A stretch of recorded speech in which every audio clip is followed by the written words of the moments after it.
Pozdrav drugari. Izvinjavam se na ovom promuklom glasu. U posljednje vrijeme sam dobio mnogo vaših poruka i jedna od tih poruka je čišćenje jetre i organizma. Znači, kako Pelagić vidi jetru? On kaže, jetra je domaćica tijela. Ona kaže, prerađuje, čisti, hrani i brani.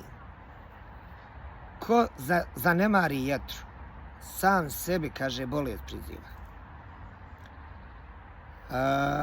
Prema njemu, prva stvar u svakom liječenju, znači, mora biti prečišćavanje organizma, a posebno čišćenje jetre i crijeva.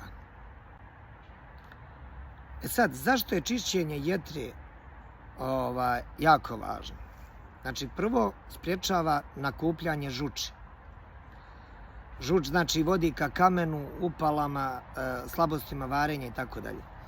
Drugo, pomaže bubrezima i srcu, jer čista jetra rasterećuje te druge organe. Treće, smanjuje umor, glavobolju, razdražljivost. I četvrto, poboljšava kvalitet krvi, jer jetra naravno pročišćava svaku venu, svaku kap. Sad, jedan napitak po Pelagiću, znači preporuka za čišćenje jetri. Napitak ide znači ovako. Ujutru, tako reći na štesrce, treba se popiti mlaka, voda sa malo limuna, kaškicom meda i kaškicom maslinovog ulja. Jako dobra stvar za prečišćavanje organizma. I druga stvar, znači ovaj napitak je bio prvi, sad ide druga, znači jedna biljna mješavina. Znači uzmete korijen maslačka, korijen čička, kantarion, petrovac i kukuruznu svilu. I sve se to smiješa, znači, u jednakim dijelovima. Ako je bila kašika maslačka, stavi se kašika čička, kantariona, tako dalje. Sve se to prelije, znači jedna kašika ide 2,5 decilitra kipuće vode. Znači, ako ste imali po jednu kašiku svega toga, znači sve to puta 2,5 decilitra.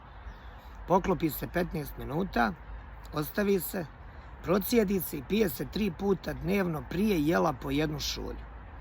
I tako, znači, 21 dan uz strogu biljnu ishranu. Znači, bez masnoća, bez šećera, alkohola i, nažalost, mesa. Eto, toliko od mene za sad. Budite mi zdravi, veseli, nasmijani i sretni.